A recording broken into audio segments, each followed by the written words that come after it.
छोड़ दिया, कातिल हुसैन को छोड़, आके लिखवा के ले गया उमर साथ, मुझे अमान दे दो। काम जा मान, शर्त क्या है? कूफे से बाहर नहीं जाएगा। अब ये कौन बता रहा है? तमाम चाहने वाले हालात मुख्तार इमाम से सुन रहे हैं, हजरत इमाम मोहम्मद बाक़िर सल्लल्लाहु अलैहि वसल्लम।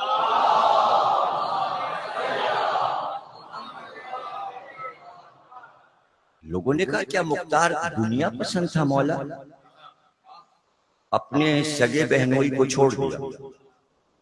उम्र साथ से मुख्तार की बहन ब्याही थी, तो उसको छोड़ दिया जो सबसे बड़ा कातिल है। मौला मुस्कुराए, कभी ऐसा नहीं, ये मुख्तार की सियासत थी। मौला क्या सियासत थी? का मुख्तार ने शर्त लगा दी कूफे से बाहर नहीं जाएगा। सब समझे अमान मिल गई। अब दूसरों को मिसाल मिल गई और वो आते थे कि आपने अपने बहनोई को माफ कर दिया, तो फिर हमारे बहनोई को भी माफ। तो इमाम ने फरमाया कि फिर एक दिन मुख्तार ने तख्त पे बैठे बैठे ऐलान किया, अब कल मैं उसको कत्ल करूंगा जिसकी टांगें लंबी लंबी हैं, चेहरा धसा हुआ है और आंखें हल्के में हैं। मैं कल उसे कत्ल करूंगा। जो भागे भागे गए, कहने लगी उमर साथ पूरा तेरा नक्शा खींचा है मुख्तार, नाम नहीं बताया लेकिन बता रहे हैं सब कुछ तेरा सरापा बयान हुआ है। अब रात को सोच रहा है इसके माने इन्होंने अहदनामा तोड़ दिया, अब मार डाले। एक ऊंट किराए पे लिया और जब खूब रात हो गई कूफे में सन्नाटा हो गया, तो ऊंट पे बैठा भागने के लिए। शर्त थी कूफे से बाहर नहीं जाएगा। अब कूफे से बाहर निकल गया, कूफे से बाहर निकल गया और ऊंट जो था वो लेके इसको रात भर चलता रहा और ये समझता रहा मंजिलें तय हो गई। और मैं कूफे से बहुत दूर निकल आया और मुड़ मुड़ के देखता था, मैं भाग आया और अब तो मुख्तार मुझे कत्ल नहीं कर सकते, अब तो मैं बच गया और मैं बहुत दूर आ गया हूँ। जब सुबह हुई, सूरज निकला तो ऊंट उसके घर के दरवाजे,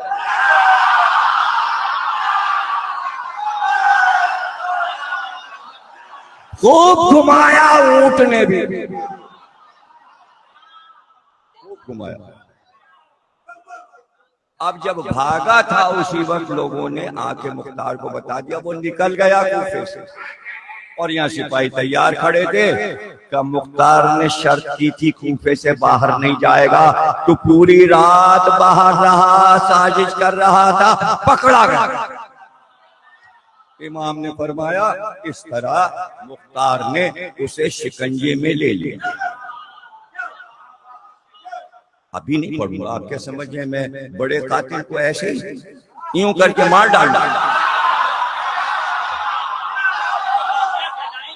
आगे जिक्र होगा, आगे ये तो मिसाल इसलिए दी कि जैसे ही पकड़ के लाया गया, जैसे ही पकड़ के लाया गया, मुख्तार की बहन अभी तक मुख्तार से मिलने नहीं आई थी और दारू हमारा हमें चादर बुर्का ओढ़ के अंदर दाखिल होकर शोर हो गया, आपकी बहन आई है महल में।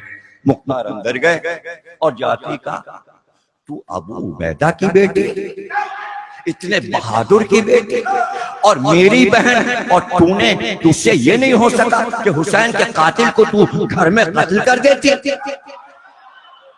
अब बहन भाई से लिपट गई, कर सकती थी तेरी तरह, तेरी बहन भी बहादुर, लेकिन इधर मैं उसको मारती, इब्ने जात तुझको मार डाल।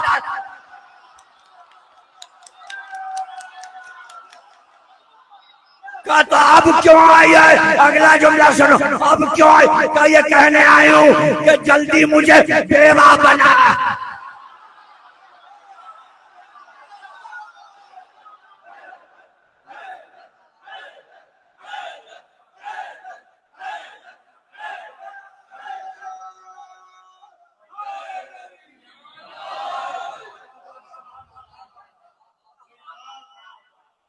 देखिए, बगैर जज्बे के दुनिया छोड़ना आसान नहीं। बजाहिर ऐसा लगता है कि ये दीन से दूर चला गया, लेकिन नियत की तलाश होगी। अब साहबी रसूल थे अदी बिन हातिम, अब्दुल्ला इब्ने कामिल से मुख्तार ने कहा, भाई कई दिन हो गए कोई कातिल नहीं पकड़ा गया। का कैसे पकड़ के लाए? का क्यों? का इसलिए कि जब रसूल के सहाबी तरफदारी करेंगे और बचाएंगे कातिलाने हुसैन, तो हम क्या कर सकते हैं? देखिए, ये दीन है और ये दुनिया है। मुख्तार ने कहा कि भाई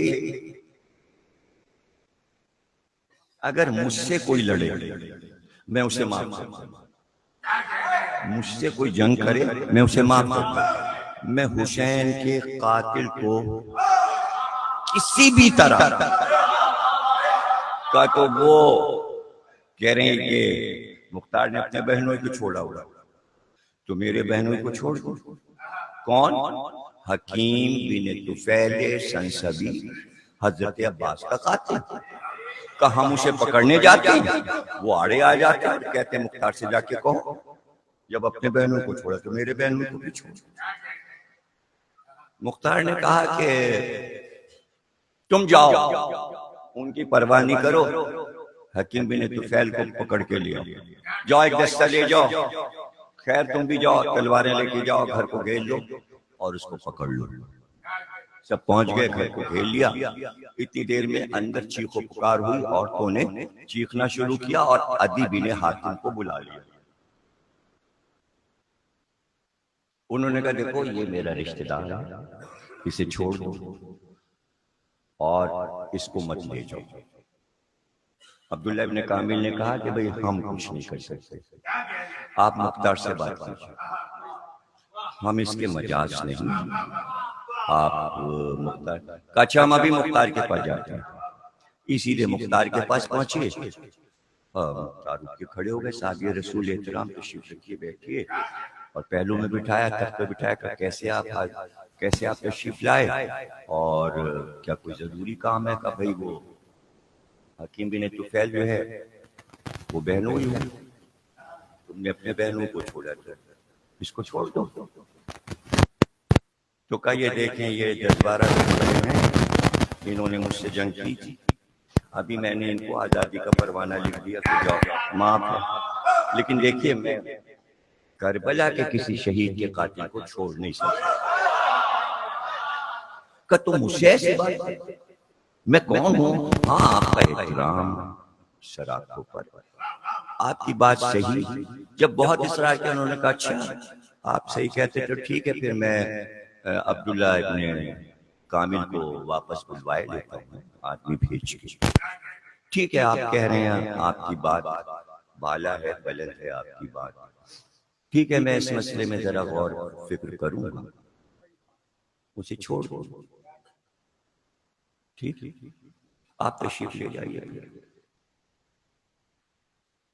अभी उठ ही रहे थे अदी बिन हातिम के खैर दाखिल हुए और मुख्तार के कान में कुछ कहा। का क्या हुआ? का हुआ क्या? जैसे ही अब्दुल्ला इब्ने कामिल ने देखा कि ये सिफारिश करने आपके पास जा रहे हैं, हमने कहा तो देर हो जाएगी। तब फिर क्या किया? का बाजार में शोर हो गया, हज़रत अब्बास का कातिल गिरफ्तार हो गया, लोग उसे मारने लगे। हमने कहा ऐसे मर गया तो फिर दिल की हसरतें भी रह जाएंगी। तो हमने मजमे को हटाया और कहा तुम लोग खड़े होकर देखो, और फिर अपने तीरंदाजों से हमने कहा कि इसको रस्सियों से बांध दो, इसके पैर बांध दो, इसके हाथ बांध दो और चारों तरफ से इस पे तीरों की बारिश करो, जैसे इसने हजरत अब्बास पे किया, जैसे इसने तीर हुसैन पे चलाया। और का तीर चलाए गए। फिर उसके बाद हमने इसके नाखूनों को उखाड़ लिया, इसके आज़ा काट दिए, फिर उसके बाद हमने इसकी हड्डी काट दी, सर काट के लाए हैं, कहिए तो सर ले आए।